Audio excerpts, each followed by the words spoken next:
নমস্কার সকলকে আমার ইউটিউব চ্যানেলের পক্ষ থেকে আন্তরিক শুভেচ্ছা এবং অভিনন্দন। অনেক দিন ধরে ব্যস্ততার কারণে আমার এই ইউটিউব চ্যানেলের মধ্যে দিয়ে আপনাদের কাছে সাপ বিষয় নিয়ে কোনো ভিডিও আপলোড করতে পারিনি। অনেক দিন পরই ছোট্ট একটি ভিডিও আপনাদের সামনে উপস্থাপন করছি। গত বুধবার অর্থাৎ তারিখটা ছিল 27শে নভেম্বর আমারই এক পরিচিত এক বন্ধুর বাড়িতে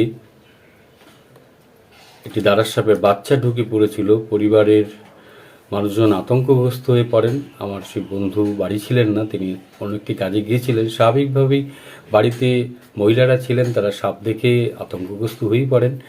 আমার বন্ধুকে আমাকে ফোন করার পর আমি ছুটে যাই এবং সেখানে গিয়ে দেখা যায় যে একটি প্রায় মাস দেড়েকের যে দাঁড়ার সাপের বাচ্চা সেই শিকারের সন্ধানেই তাদের যে ঘর ছিল, পাশে একটা মন্দির ছিল, সেই মন্দিরের মধ্যে ঢুকে পড়েছিল।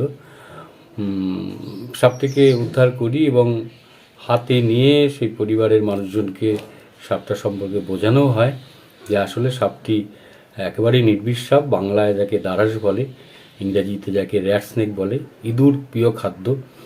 এবং দীর্ঘদিন ধরে আমরা যখন 90 দশকে জীবন্ত সাপ নিয়ে অনুষ্ঠান করতাম, তখন হাতে কলমে আমরা সেগুলোর দাঁড়ার সাপের লেজেও যে বিষ নেই, মানুষের একটা ভুল ধারণা ছিল, সেগুলো আমরা খেয়ে দিতাম যে লেজের দাঁড়ার সাপের কখনো বিষ থাকে না, লেজ দিয়ে বাড়ি মারলে হাত পচেও যায় না। এখন জীবন্ত সাপ নিয়ে অনুষ্ঠান আমরা দীর্ঘদিন ধরেই করি না, আমরা স্লাইড সহযোগে সাপের অনুষ্ঠানগুলো করি। সাপ বন্য সংরক্ষণ যে আইন আছে, সেই আইনে জীবন্ত সাপ নিয়ে অনুষ্ঠান করা আইনত অপরাধ, সাপ মারাটাও অপরাধ। আমরা কেউই সাপ মারি না। প্রকৃতির বুকে সাপকে বাঁচিয়ে রাখার আমাদের কাজ, কারণ পরিবেশের সাথেই আমাদের বাঁচিয়ে রাখতে হবে।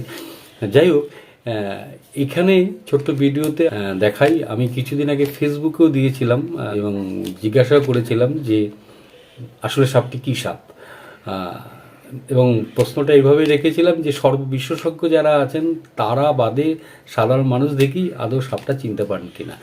অনেকেই সঠিক বলেছিলেন, অনেকেই ভুল উত্তর দিয়েছিলেন। কেউ হেলে বলেছিলেন, কেউ কালনাগিনী বলেছিলেন, কেউ তুতুর ইত্যাদি ইত্যাদি বলেছিলেন, কেউ আবার একটু মজাও করেছিলেন। বেশিরভাগ ক্ষেত্রেই দেখা গেছে সত্যি সত্যি অনেকেই কিন্তু সাপটিকে ঠিকভাবে চিনতে পারেননি। এটা তাদের দোষ নয়, কারণ সাপ নিয়ে আমাদের সেভাবে মানুষের কাছে যে বার্তা দেওয়ার বিষয়গুলো সেভাবে তো উঠে ওঠে না। যারা আমরা সর্ব বন্ধুরা আছি, সাপ নিয়ে যারা কাজ করেন, তারা বারংবার চেষ্টা করেন।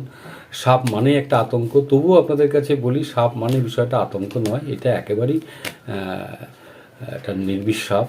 এবং সাপ সত্যি সত্যি নিরীহ প্রাণী। আসুন, ক্ষেপে গেলে, উত্তেজিত হয়ে গেলে এই দাঁড়ার সাপও কামড়ে দিতে পারে। আমরা সেই ভিডিওটি দেখি এবং সকলের কাছে আবেদন রাখব, আমার আরও বহু ভালো ভিডিও আছে আমার এই YouTube channel Dipak Chakraborty snake story. আপনারা যারা দেখেননি বা আমার এই চ্যানেলটি যারা সাবস্ক্রাইব করেননি, আবেদন রাখবো আপনারা সাবস্ক্রাইব করুন। সাপের কামড়ের কি কি করতে হবে, কি কি করা উচিত নয়, সাপের কামড়ের অ্যাকচুয়ালি চিকিৎসাটা ঠিক কী, এই বিষয় নিয়ে আমার এই চ্যানেলে বেশ কিছু ভালো ভিডিও আছে, আপনারা দেখতে পারেন। আমি আমার মতো করে মানুষকে চেষ্টা করছি, এখনও আছি, চেষ্টা করছি মানুষের সমস্যা কিছু পড়লে দূর করার। তবে অনুগ্রহ করে বলবো যে অকারণে সাপ দেখে ভয় পাবেন না। যদি সত্যি সত্যি আপনার বাড়িতে কালাজ ঢুকে পড়ে, বিষধর সাপ ঢুকে পড়ে, এই চ্যানেলের মধ্যে দিয়ে আমার এই ভিডিওতে আমার নাম্বারটি দেওয়া আছে, ফোন করবেন। কিন্তু অকারণে নির্বিষ সাপ ঢুকে গেছে, সেই কারণে অকারণে ফোন না করাই ভালো। ভিডিও বা সাপের ছবিটি তুলে পাঠাবেন, আমি বলে দিতে পারি, বা আমরা যারা সাপ নিয়ে কাজ করি বলে দিতে পারি। নির্বিষ সাপ হলে ভয় পাওয়ার কিছু কারণই নেই। সাপ আপনার পরিবেশে থাকুক, যদি আপনার এলাকায় দাঁড়াস বা হেলে, তুতুর, পুয়ে একদম ছোট্ট সাপ, জল ধরা এগুলো থাকে, কেন অকারণে আতঙ্ক করতে হবে? কেন সাপকে মারবেন? সাপ মারাটা একেবারেই আইনত দণ্ডনীয় অপরাধ। যাই হোক, অনেক কথা বলে ফেললাম। সবাই নিশ্চয়ই ভালো আছেন, ভালো থাকুন, সুস্থ থাকুন, দেখতে থাকুন আমার এই ছোট্ট ভিডিওটি।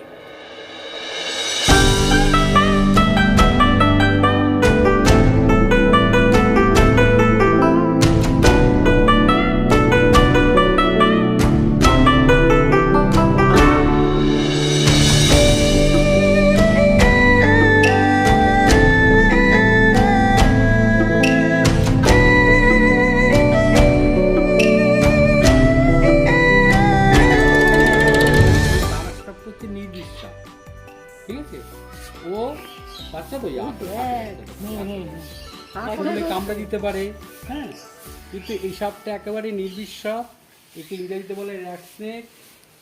এই রারাসের বাচ্চা বেরিয়েছে এই সময় বেরোয়, মানে এরা এই কিছু শিকার খেয়ে যখন পুরো ঠান্ডা পড়ে যাবে তখন ওরা শীত ঘুরে চলে যায়। রারাস সাপের একটা প্রবাদ বাক্য আছে, অনেকেই লেজ দিয়ে বাড়ি মারলে সে জায়গাটা কষতে যায়। আচ্ছা, আমার হাতটা তো লেজ দিয়ে পেঁচিয়ে রেখেছে, ঠিক আছে, পেঁচিয়ে রেখেছে। তো এগুলো আমরা যখন আগে 90 দশকে জীবন্ত সাপ নিয়ে প্রোগ্রাম করতাম তখন প্র্যাকটিক্যাল দেখাতাম, তখন হাতে লেজ দিয়ে হয়তো পেঁচিয়ে আছে। আচ্ছা, আমি লেজ দিয়ে বাড়ি মারছি, তুমি করো না, বাড়ি মারছি, আমার হাত কি করবে? হ্যাঁ, কি সুন্দর। আর র্যাট স্নেকের দেখতেও বেশ সুন্দর। আর